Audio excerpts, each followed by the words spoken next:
Dear students, today we are going to start with chapter number 2, The Diamond Necklace by G.D. Maupassant. Guy de Maupassant from 1850 to 1893 was a popular 19th century French writer. He lived a short but eventful and productive life. He is one of the fathers of modern short story.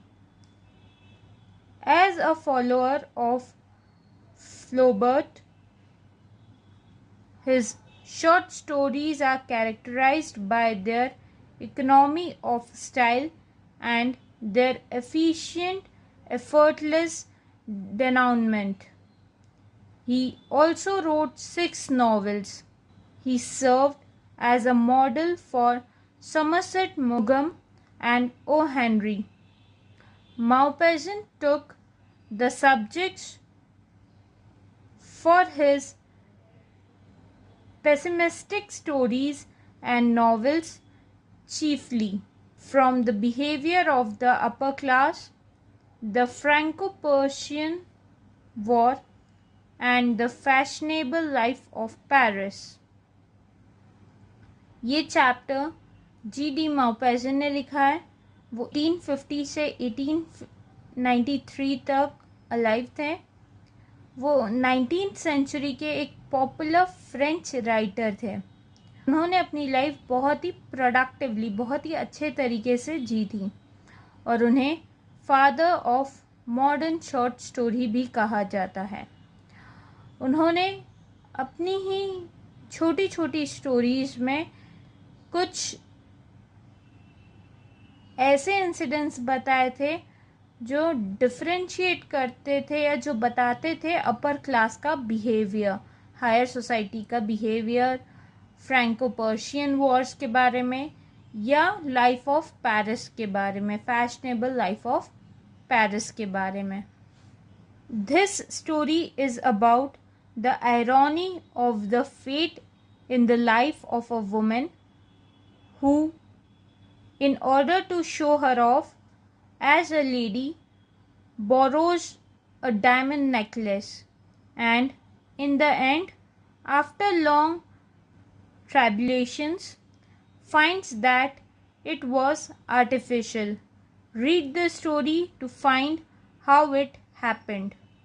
ये story एक lady के बारे में है जो बहुत ज़्यादा show off में बिलीव करती थी और वो अपने आप को शो ऑफ करने के लिए उसने एक डायमंड नेकलेस बोरो करा था और बहुत टाइम बाद उसे ये पता पड़ा था कि वो एक आर्टिफिशियल डायमंड नेकलेस है.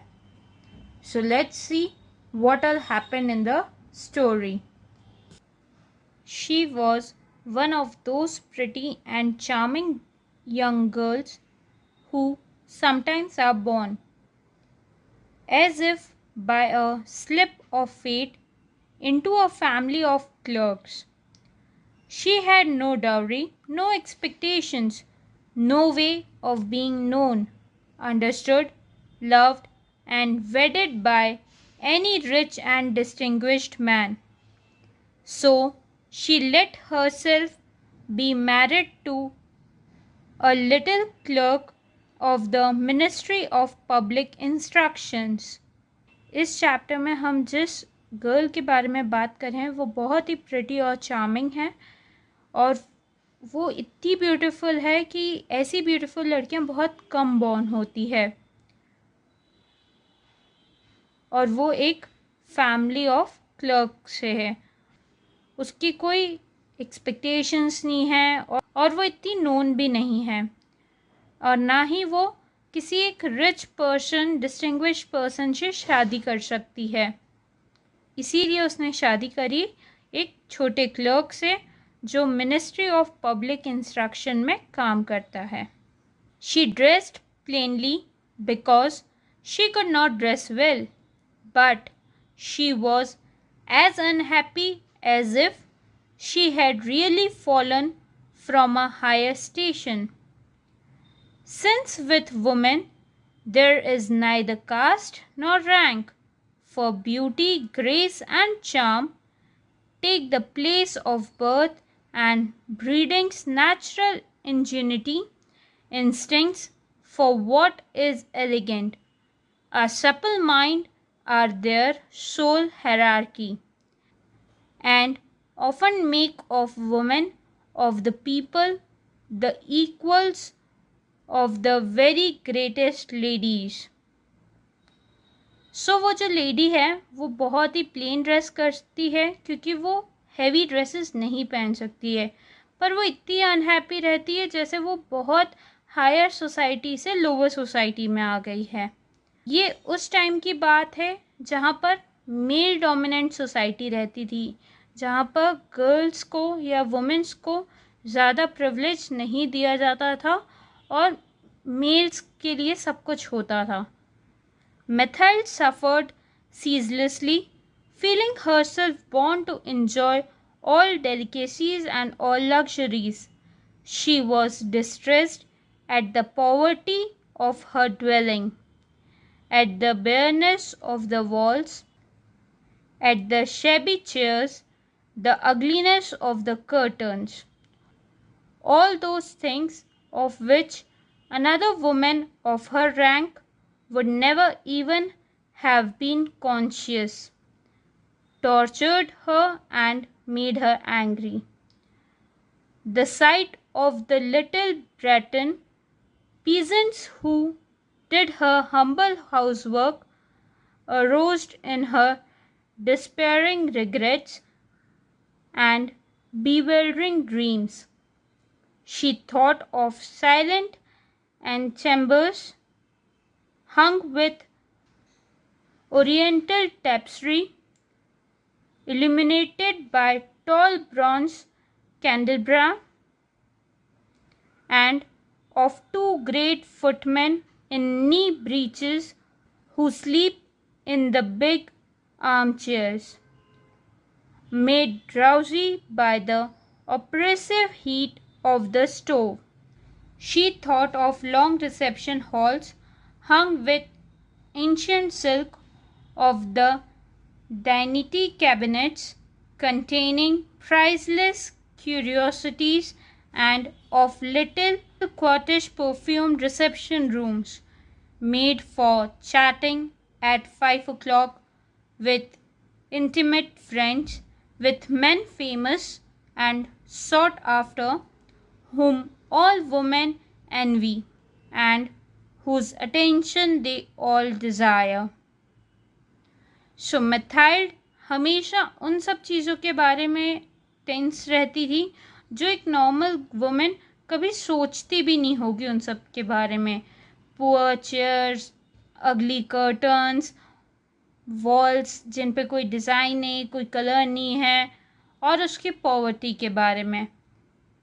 इन सब चीज़ों को लेकर वो इतना टेंस रहती थी कि वो हैप्पी ही नहीं रहती थी, बट वो हमेशा से एक लग्जरियस लाइफ के बारे में सोचती थी। वो हमेशा से एक लॉन्ग रिसेप्शन हॉल के बारे में सोचती थी जहाँ पर बहुत सारे प्राइजलेस ऑब्जेक्ट्स हों, प्राइजलेस मटेरियल्स हों, और उस हॉल में, उस रिसेप्शन एरिया में बहुत ही अच्छा एक सॉक्यूटिश परफ्यूम स्प्रेड हो, and everyone is chatting and some famous man are there, और वो फेमस मैन ऐसा हो जिसके बारे में लेडीज़ बात करना पसंद करती है, जो वहाँ की वुमेन्स हैं वो उसके बारे में बात करना पसंद करें।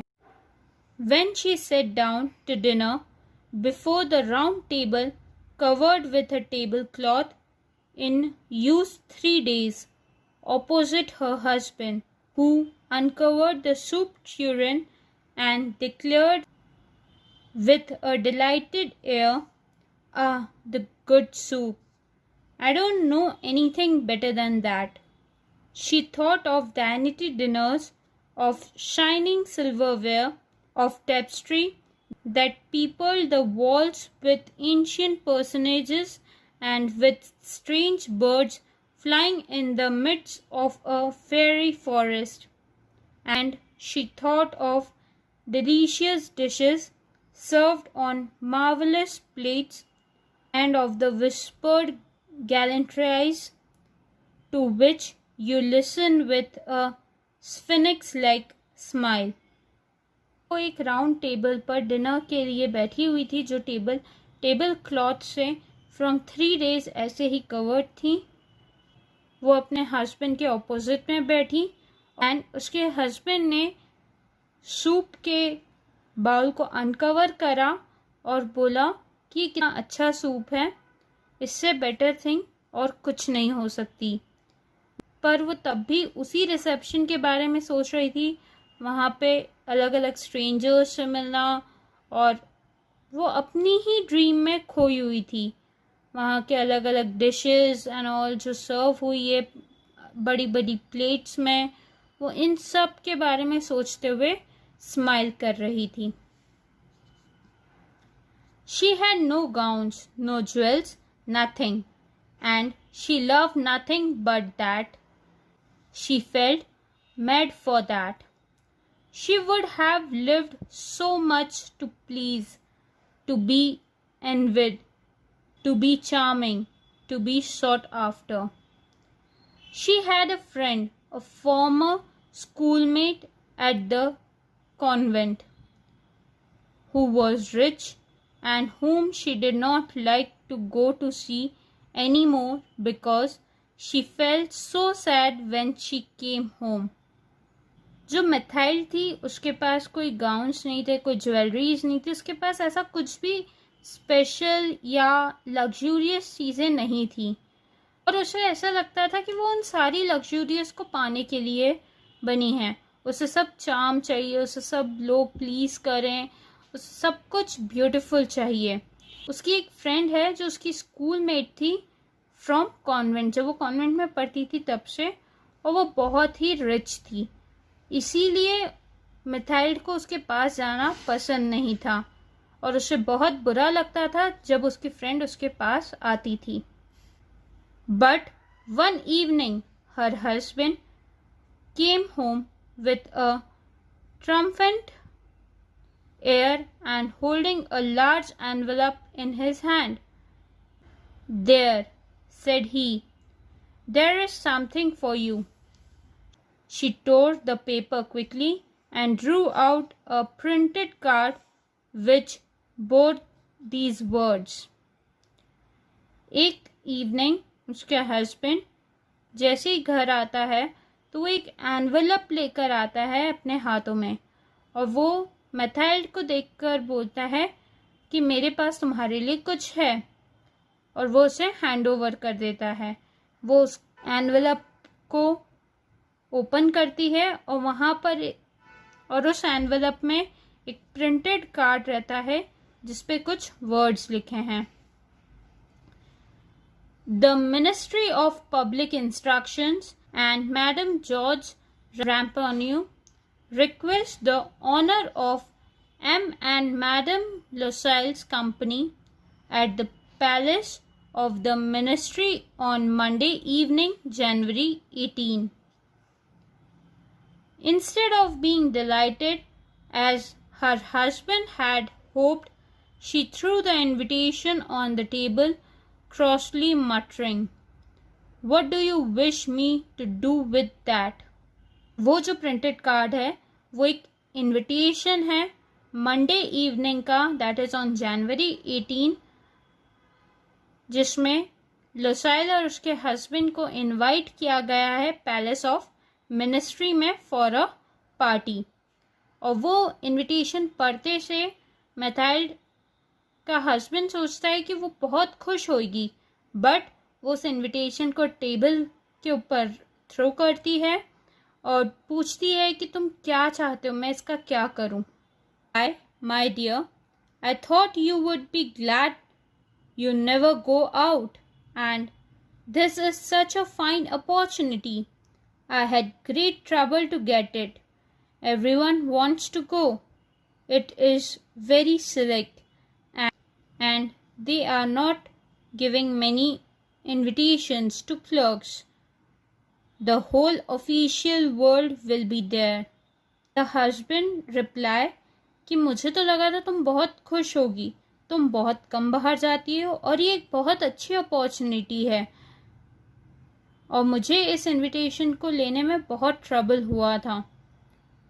इस प्लेस पे, इस पार्टी पे बहुत ही सिलेक्टेड लोग जाते हैं और क्लर्क्स को तो बहुत कम इनविटेशन दिए गए हैं।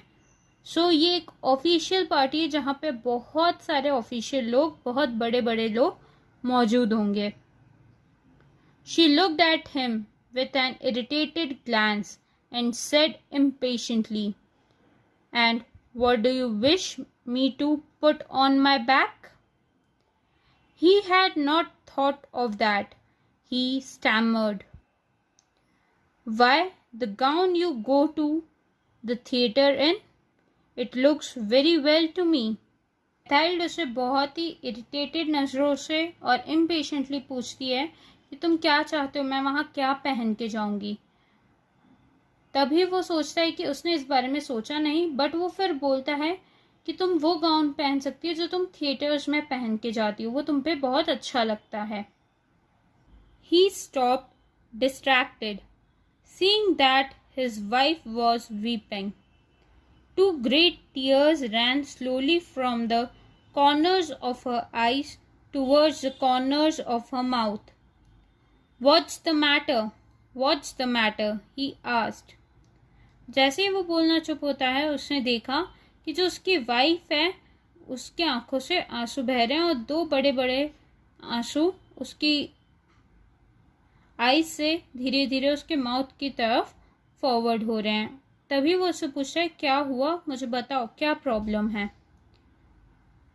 By a violent efforts she conquered her grief and replied in a calm voice, while she wiped away her tears, "Nothing. Only I have no gown, and therefore I can't go to this ball. Give your card to some colleagues whose wife is better equipped than I am." वो उसे reply करती है बहुत ही काम voice में, अपने आंसू पोंछते हुए, कुछ नहीं, बस मेरे पास कोई गाउन नहीं है इस पार्टी में पहनने के लिए, इसीलिए तुम इस कार्ड को तुम्हारे कोई कलीग को दे दो जिसकी वाइफ के पास सारी चीज़ें हों उस पार्टी में पहनने के लिए। He was in despair. He resumed, "Come, let us see, Mathilde.